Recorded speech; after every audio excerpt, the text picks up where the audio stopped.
Hello friends, you're watching India Today Tech, and in this video we're going to unbox the iPhone 8 and the iPhone 8 Plus. We have the 256GB variant of the phones. The iPhone 8 carries the price tag of Rs 77,000, while for the iPhone 8 Plus you need to shell out Rs 86,000, which is almost the starting price of the iPhone 10.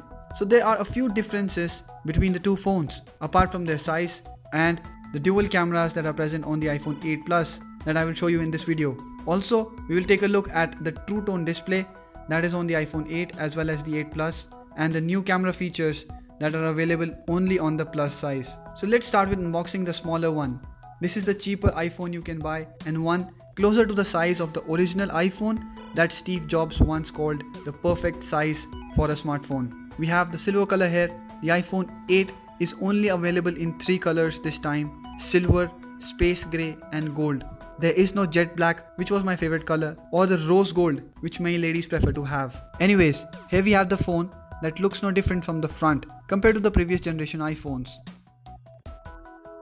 Before taking it out, let's take a look at the small box. Inside there is small Apple stickers, some documents with safety information, and information about buttons and charging about the phone. So the iPhone 8 has one big difference compared to the iPhone 7.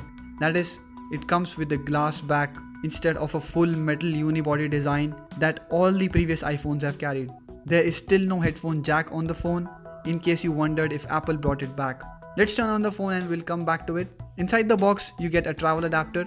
Apple still hasn't increased the current rating on it, but since the batteries are already smaller, it doesn't need fast chargers anyways. This also protects the battery from getting damaged. Next, there is a very important accessory for people who miss the headphone jack: the Lightning to 3.5mm jack converter. There are also a pair of headphones with Lightning connector that are in-ear type but slightly different in that it doesn't need silicon tips.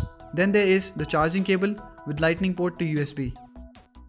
Okay, so let's take a look at the iPhone 8's design. It has a curved glass on both the front and the back with smooth edges, which gives a very premium feel to the phone. The iPhone 8's frame is made out of solid aluminum. On the left there are volume keys and ring silent switch, and on the right is the lock button and SIM tray. The tray can take only one SIM card, unlike the Galaxy S8 or every other phone in the Android space that can take dual SIM cards or have space for expandable memory as well. Next, the iPhone 8 has dual speakers. There is one above the display as the earpiece and other at the bottom ridge. Then there is the Touch ID, something you won't find on the iPhone X. So to set up your iPhone, like always, you need to put in a SIM and sign in with your Touch ID. Without these two things, you cannot set up the device. You can skip the iCloud setup although. The iPhone 8 has a 4.7-inch IPS display which has same resolution, same PPI, same screen to body ratio. It is basically the same display.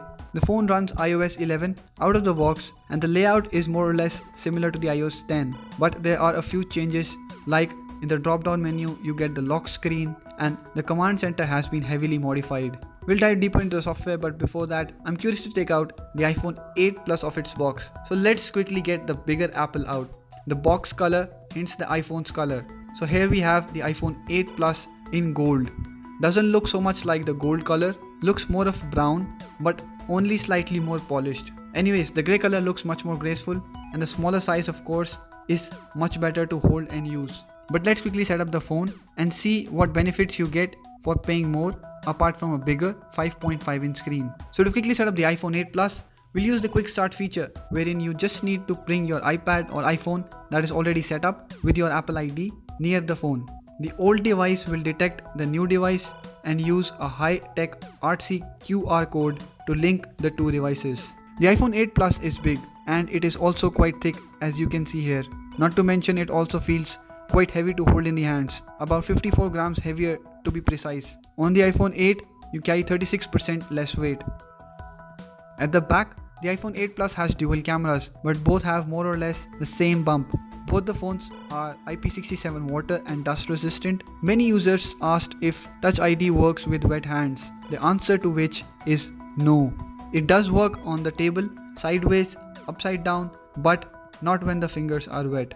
Now another important thing to note is that the display resolution on the Plus size is Full HD, but HD on the smaller one. But there is no noticeable difference between the two. Both screens seem alike, seem equally bright, and have the same color production. Don't go by the specs here.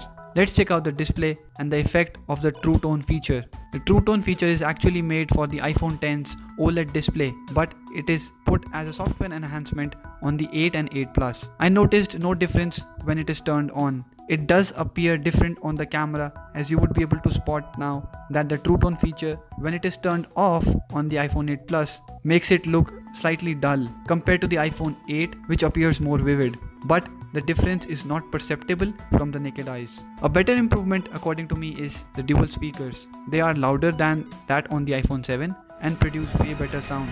They are the best speakers you can get right now on a smartphone.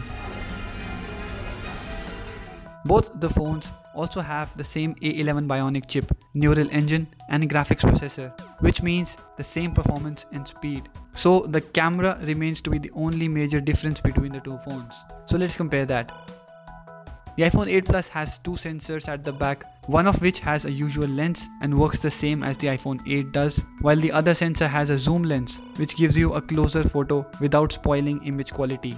Both sensors are not exactly the same, but close enough. The main camera sensor that is same on the iPhone 8 and the 8 Plus has a nice autofocus. It's not as fast as that on the Galaxy S8, but it is very accurate. It locks properly and doesn't hunt for focus frequently. The shutter is slow, and I see no improvements in that. Though the sensor is same, there are software-based enhancements that capture better colors. There is optical image stabilization on both phones now, and both sensors on the Plus size as well, which is the best upgrade to the cameras. The colors captured by the iPhone 8 are amazing. There's no doubt about that. Despite the enhancement, they look accurate and true to life. The light captured in the scene is as you would see from the eyes. The clouds captured in this photo are quite a difficult catch from a usual mobile camera due to a very small tonal difference between the sky and the clouds. The zoom camera on the iPhone 8 Plus also captures accurate details. This sensor is missing on the iPhone 8,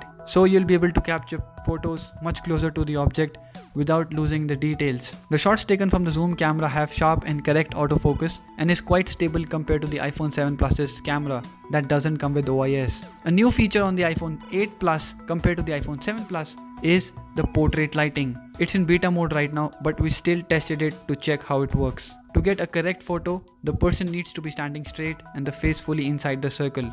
In tricky lighting situations like these, it is able to replace the background completely and gives a feel of the photo taken in a studio with custom lighting. But we found that the edges of the person's face are not refined and photos could end up looking a little gimmicky. In fact, in some photos, it would cut off a part of the ear or take away a chunk of the head. As for the video, both phones can record 4K, but due to a new processor, they can also record higher FPS now. In full HD resolution, the phone can capture 240 frames per second compared to 120 frames per second on the iPhone 7. This is currently the speed at which the latest GoPro records videos. It is quite a feat for both miniature recording devices. So these are the latest iPhones, guys. Not a great upgrade from the look of it, and definitely make no sense if you already own the iPhone 7. Yes, there are upgrades, but not all of them sound very exciting. What do you think? Let us know in the comment section below. Also, if you've liked this video, please share it with your friends and hit a thumbs up button. Also subscribe to our channel for latest gadget reviews and technology videos like this. Thank you for watching.